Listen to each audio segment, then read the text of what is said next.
దారితీస్తుంది. హిందూ వ్యవస్థలో సమానత్వం రావడానికి పునాదులు పడతాయి. నేను ఒక విషయం చెప్తున్నా. నేను అయోధ్యలో రాముడి గుడి కాడ మా ఎస్సీ ఎస్టీ బీసీలకు ఉండబడే హక్కు ఇంకెవరికి లేదు. అది శ్రీకృష్ణ మందిరమైన అయోధ్య మందిరమైన రామాలయాలు ఎక్కడుంటాయో అక్కడ ఎస్సీ ఎస్టీ బీసీలకు ఉండబడే అంత రైట్ ఇంకెవరికి లేదు. ఓకే, నేను సాక్ష్యం చెప్తున్నా. మనం రామరాజ్యం గురించి మాట్లాడతాం.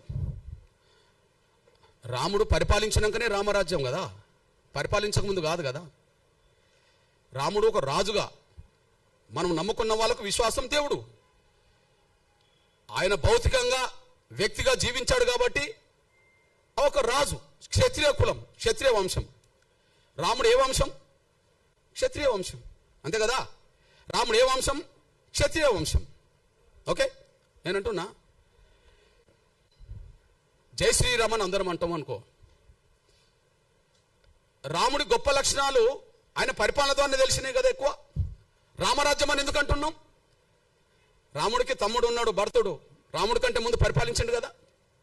రాముడు అయోధ్యకు వచ్చినప్పుడు తండ్రి మాటకు, సవతి తల్లి మాటకు, పినతల్లి మాటకు కట్టుబడి ఉండి రాముడు అడవికి వచ్చాడు కదా, సీతను శ్రీమతి గారిని పట్టుకొని, తమ్ముడిని పట్టుకొని. అప్పుడు ఎవరు పరిపాలించిండ్రు? ఎవరు పరిపాలించరు కదా. మరి ఆయన పరిపాలించడు, రాముడు పరిపాలించడు. కానీ మనం ఏమంటున్నాం? మన హిందూ సమాజంలో రాముడి భక్తులు ఓకే, రాముడు దేవుడు గొప్ప రాజు అనుకుంటే ఏమంటున్నాం? రామరాజ్యం తీసుకొస్తాం అంటున్నారు. రామరాజ్యం గొప్పదే కదా. ఆ రామరాజ్యం గొప్పదని ఎట్లా తెలిసింది? రాముడు పరిపాలిస్తేనే తెలిసింది కదా. మరి రాముడు అయోధ్య నుండి వస్తే, అడవి నుండి వచ్చినాకనే పరిపాలించండు కదా. అడవికి వెళ్ళక ముందు రాజు కాదు కదా. అడవికి వెళ్ళక ముందు రాజు కాదు కదా. అడవికి వెళ్ళి వచ్చినాకనే రాజు కదా. మరి అడవికి వెళ్ళి అడవి నుంచి మళ్ళీ ఉట్టికనే వచ్చాడా? యుద్ధం చేయలేదా? యుద్ధం జరిగిందా లేదా? రామారావణ యుద్ధం జరిగిందా లేదా? ఆ యుద్ధంలో గెలిస్తే కదా రాముడు రాజు అయింది. మళ్ళా ఆ యుద్ధంలో గెలిస్తే కదా అయోధ్యకి వెళ్ళింది. గెలిచినాక కదా అయోధ్యకి వెళ్ళింది. అయోధ్యకి వెళ్ళినాక కదా మళ్ళీ రాజుగా పట్టాభిషేకం చేసింది. గెలవకపోతే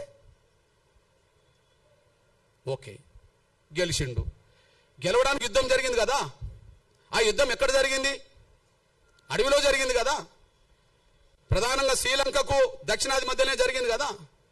మరి ఆయన సైన్యం ఎవరా? రాముడు సైన్యం ఎవరు? రాముడు సైన్యం ఎవరు? వానరులే కదా. వానరులు అంటే ఎవరు? అడవి బిడ్డలు కదా. అడవి బిడ్డలు అంటే ఎవరు? ఆదివాసులు కదా. ఆదివాసులు అంటే ఎస్టీలు కదా. అడవిలోనే యుద్ధం జరిగింది కదా. రాముడి సైన్యం 99% ఎవరు? రాముడికి తోడొచ్చిన లక్ష్మణుడు ఉన్నాడు సోదరుడిగా. కానీ రాముడికి అండగా నిలబడ్డది ఎవరిగా? సుగ్రీవుడు కదా. అడవి గిరిజన రాజే కదా. ఆంజనేయుడు కదా. సైన్యానికి నాయకత్వం వహించింది, యుద్ధం చేసిండు కదా. సైన్యానికి నాయకత్వం వహించింది ఎవరు? యుద్ధం చేసింది ఎవరు? ఆంజనేయుడు కదా యుద్ధం చేసింది.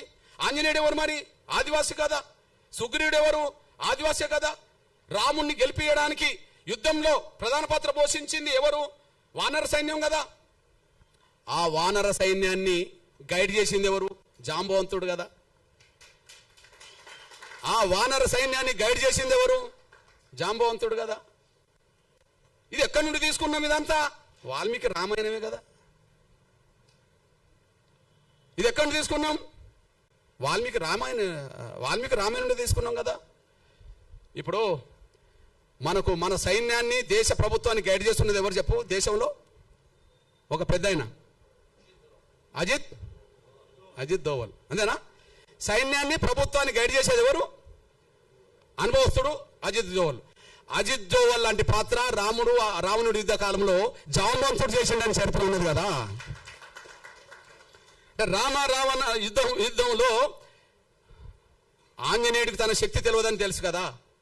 తన శక్తిని గుర్తు చేసింది ఎవరు? జాంబవంతుడు కదా. నువ్వు దాటగలవు, నువ్వు సముద్రాన్ని ఈదగలవు, దాటగలవు, నువ్వు వాయుపుత్రుడివి కదా. నువ్వు పోయి రాగలవు, సీత జాడ తెలుసుకోగలవు, అక్కడున్న వాస్తవాలు చెప్పగలవు, అక్కడి నుంచి మన యుద్ధం చేయగలవు అని చెప్పింది ఎవరు? ఆంజనేయుడికి తన శక్తి స్వరూపుడని గైడ్ చేసింది ఎవరు? చైతన్యపరిచింది ఎవరు? ప్రోత్సహించింది ఎవరు? జాంబవంతుడు కదా.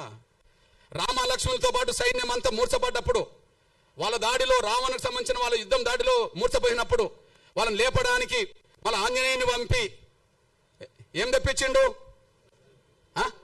మీరే చెప్పాలి. సంజీవిని తెప్పించింది ఎవరు? జాంబవంతుడే కదా. యుద్ధాన్ని నడిపించింది జాంబవంతుడు. యుద్ధంలో త్యాగాలు చేసింది వానర సైన్యం. వానర సైన్యానికి సంబంధించిన వాళ్ళు గిరిజనులు. రాముడి అయోధ్య దేవాలయం నుంచి మొదలుకుంటే రామ మందిరాల్లో నా గిరిజనులు లేకుండా, దళితులు లేకుండా వీళ్ళేందా పూజారి వృత్తి చేసేది? వాళ్ళు ఏమైనా యుద్ధంలో గెలిపించిన వాళ్ళ? యుద్ధంలో గెలిపించిన వాళ్ళ? యుద్ధంలో గెలిస్తే కదా రాజు అయింది. వాళ్ళేంది అంటున్నా నేను. రావాలి, చర్చకు రావాల్సిందే. పోనీ రాముడి గుణాలని, రాముడి పౌరుషాన్ని, రాముడి మానవత్వాన్ని, రాముడి సామాజిక స్పృహను గొప్పగా ప్రపంచానికి చాటిన వాళ్ళు ఎవరు? వాల్మీకే కదా. గొప్పగా ప్రపంచానికి చాటిన వాళ్ళు ఎవరు చెప్పండి? రామాయణం రాసిన వాళ్ళు ఎవరో చెప్పండి. వాల్మీకి రామాయణం లేకపోతే రాముడి చరిత్ర ఎవరికి తెలుసో చెప్పండి. వాల్మీకే కదా. వాల్మీకిని మన తెలంగాణలో పోయే కదా, బీసీనే కదా. అక్కడక్కడ ఎస్టీలో ఉన్నారు కదా. పోనీ బీసీ సమాజం అనుకుందాం. నేనంటున్నా, వాల్మీకుడు రాముడి గురించి ప్రపంచానికి గెలవక ముందే అందరు తెలిసేలాగా చేసింది వాల్మీకి అయితే, నా బీసీ ప్రజలకు సంబంధించిన వాళ్ళు ఎందుకు పూజారులు ఉండరు రామ మందిరాల్లో? రాముడు యుద్ధం చేసే సమయానికి సీత జాడ కనుక్కోనేలాగా ప్రోత్సహించింది, తెలుసుకున్నది, వీళ్ళని కాపాడి ప్రయత్నం చేసింది మన జాంబవంతుడు కదా, దళితుడు కదా, మాదిగల ఆరాధ్య పురుషుడు కదా. ఈ దళితులకు లేని పూజారి వాళ్ళకెట్లా వచ్చింది? యుద్ధంలో గెలిపించింది మేము కదా, మా ఆదివాసులు కదా. రాముడు గురించి దేశానికి, ప్రపంచానికి తెలిపేటట్టు చేసింది మా వాల్మీకి కదా. వాల్మీకిని బ్రాహ్మణులను ఒప్పుకోమనండి, జాంబవంతుడు మావాడని ఒప్పుకోమనండి, ఆంజనేయుడు మావాడని ఒప్పుకోమనండి. వాళ్ళు ఒప్పుకోరు కదా. వాళ్ళు ఎవరు మరి? ఆంజనేయ వారసత్వం వానరులు అవుతాను గిరిజనులు, జాంబవంతుడు అయితే దళితుడు మాదిగా, వాల్మీకి పోయా. మరి మాకు లేని స్వేచ్ఛ రామ మందిరాల్లో, మాకు లేని హక్కు రామ మందిరాల్లో, మేము పూజారులు కానప్పుడు యుద్ధం చేయడానికి మాత్రం మేము ఉపయోగపడాలా? యుద్ధం చేయడానికి ఉపయోగపడాలా? సావు బతుకులు ఉన్న వాళ్ళని కాపాడడానికి ఉపయోగపడాలా? యుద్ధంలో గెలిపించడానికి ఉపయోగపడాలా? చరిత్ర రాయడానికి ఉపయోగపడాలా? కానీ రామ మందిరాల్లో పూజలు చేయడానికి ఉపయోగపడమా మేము?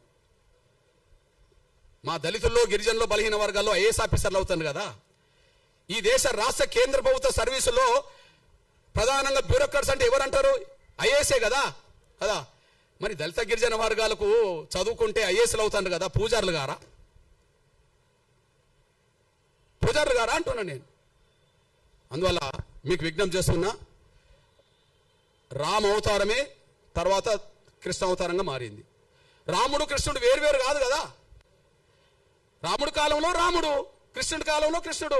కానీ రాముడే చెప్తాడు కదా, నేను మరో జన్మలో కృష్ణుడికి వస్తాడని చెప్పి. మన నమ్మకం, మన విశ్వాసం, నేను అంటున్నా, కృష్ణుడు ఎవరా? కృష్ణుడు మా యాదవ, మా బీసీ బిడ్డే కదా. వరుసకు మాకు బావవుతాడు, కాదని చెప్పానండి. వరుసకు మాకు బావవుతాడు కాదని చెప్పానండి. రాముడు రావణ మధ్యలో జరిగిన యుద్ధము 1000 మంది చచ్చిపోయినరు కదా, 18 రోజులు జరిగింది. కానీ మా ఆది జాంబవుడును కృష్ణుడి మధ్యలో ఒక గృహంలో జరిగిన యుద్ధం 28 రోజులు జరిగింది. ఏ యుద్ధం ఎక్క పెద్దది? ఇద్దరి మధ్యలో జరిగింది. ఎవరు ఓడలే, ఎవరు గెలవలే. మా ఓడు ఎంత గట్టివాడో చూడండి. ఎవరు ఓడలే, ఎవరు గెలవలే. లాస్ట్కు మా ఓడు అనుకుంటాడు జాంబవుడు, అరే నీ అమ్మ, ఈ దేశంలో, ఈ ప్రపంచంలో నన్ను ఓడించేటోళ్ళు ఎవరై ఉంటారంటే, ఓహో రాముడి కాలంలో నేను అడిగాను, రాముడితో యుద్ధం చేస్తాను అన్నప్పుడు, ఇంత మనం చేసుకున్నాం కదా రాముడి యుద్ధం, నీకు ఈ జన్మలో వద్దు కానీ నీకు వచ్చే జన్మలో కృష్ణుడు ఏర్పడితే అప్పుడు నీకు ఏదో రకంగా యుద్ధం చేద్దాంలే అని అంటే, ఇంతకాలం నాతో యుద్ధం చేస్తున్నాడు అంటే ఆయన రాముడే అని చెప్పి, నువ్వు దేవుడి అవతార పురుషుడు కాబట్టి నాతో ఇంత యుద్ధం చేసావు అని చెప్పి మళ్ళీ కాంప్రమైజ్ అయ్యి, మళ్ళీ రాముడు ఆ కృష్ణుడికే కదా మా జాంబవతిని మా అక్కనిచ్చింది.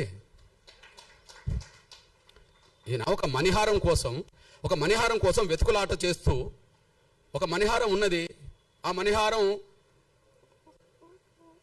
ఒక అతను మెడకేసుకొని వస్తుంటే సింహం తింటది, జాంబవంతుడు ఆ సింహాన్ని తీసి చంపి ఇది తీసుకొచ్చుకుంటాడు. బిడ్డకు దగ్గర ఆడుకుంటుంటుంది ఆ వస్తువు. ఈయన వెతుకుతూ వస్తుంటాడు. వెతుకుతూ జాంబవంతుడు కనిపిస్తాడు. జాంబవంతుడు కృష్ణుడి మధ్యలో యుద్ధం జరుగుతుంది. 28 రోజులు జరుగుతుంది. గుహలో జరుగుతుంది. యుద్ధంలో ఎవరు ఓడింది లేదు, గెలవలేదు. కాకపోతే మా జాంబవంతుడు అనుకుంటాడు, ఈ ప్రపంచంలోనే నాతో యుద్ధం చేసే వాళ్ళు ఎవరు లేరు. ఎవరైనా చేస్తుంటే దేవుడి రూపమే నా దగ్గరకు వస్తారు. కాబట్టి నేను గత జన్మలో నేను రాముడిని అడిగాను, కృష్ణుడికి వస్తాను. కాబట్టి కృష్ణుడు ఏంటంటే నేనే అని చెప్పి ఆయన చెప్పుకుంటాడు. అప్పుడు బహుమానంగా ఏమిస్తాడు మా జాంబవంతుడు? ఎవరినిస్తాడు? ఎవరినిచ్చి పెళ్లి చేస్తాడు? మా జాంబవంతుడు ఇచ్చి పెళ్లి చేస్తాడు. ఇవన్నీ రామాయణం మహాభారతంలో ఉన్నది కదా. మరి జాంబవంతుడు మా బిడ్డ మా అక్కనిచ్చిందంటే ఎవరు మాకేమవుతాడో కృష్ణుడు చెప్పండి. మా జాంబవంతుడు మా పెద్ద ఆయన, మా పెద్ద నాన్న అనుకుందాం. మా జాంబవంతుడు బిడ్డ మాకు పెద్ద అక్కే కదా. మా పెద్ద అక్కను 8వ భార్యగా చేసుకున్నది మాకు కృష్ణుడే కదా. కృష్ణుడు మాకు బావ అవుతాడు కదా. మా బావ ఉన్న కాడ మేము ఎందుకు పూజారులం కావా? నాకు అర్థమవుతలేదు. మా బావ ఉన్న కాడ మేము ఎందుకు పూజారులు కావా? మా బావ దగ్గర కూడా మీరేనా మళ్ళీ పూజ వృత్తి చేయడానికి? రాముణ్ణి గెలిపిస్తాం, రాముణ్ణి కాపాడుతాం, మళ్ళీ ఆయన దగ్గర ఉండొద్దు. మేము ఇటు పోవద్దు, ఆడు ఉండొద్దు. ఇది పెద్ద డ్రామా వీళ్ళది. ఎడిపోవద్దు, వీడు మతం మార్చుకోవద్దు, మళ్ళీ వీడు ఉండద్దు, ఈ పూజారి కాడికి రావద్దు. ఇది చెల్లదు. రాముడితో మాకున్న సంబంధాలు మీకెక్కడి? కృష్ణుడితో మాకున్న సంబంధాలు మీకెక్కడి? రాముడితో మాకున్న సంబంధాలు మీకెక్కడి? వాల్మీకి రామాయణ ప్రకారంగా. కృష్ణుడితో మాకుండబడే బంధుత్వం మీకెక్కడిది? మహాభారత పరంగా కదా. కేవలం కుల వ్యవస్థ ఉండడం వల్ల కుల వ్యవస్థ మొదలైంది. కుల వ్యవస్థ ఉండడం వల్లనే కుల వ్యవస్థ మొదలైంది.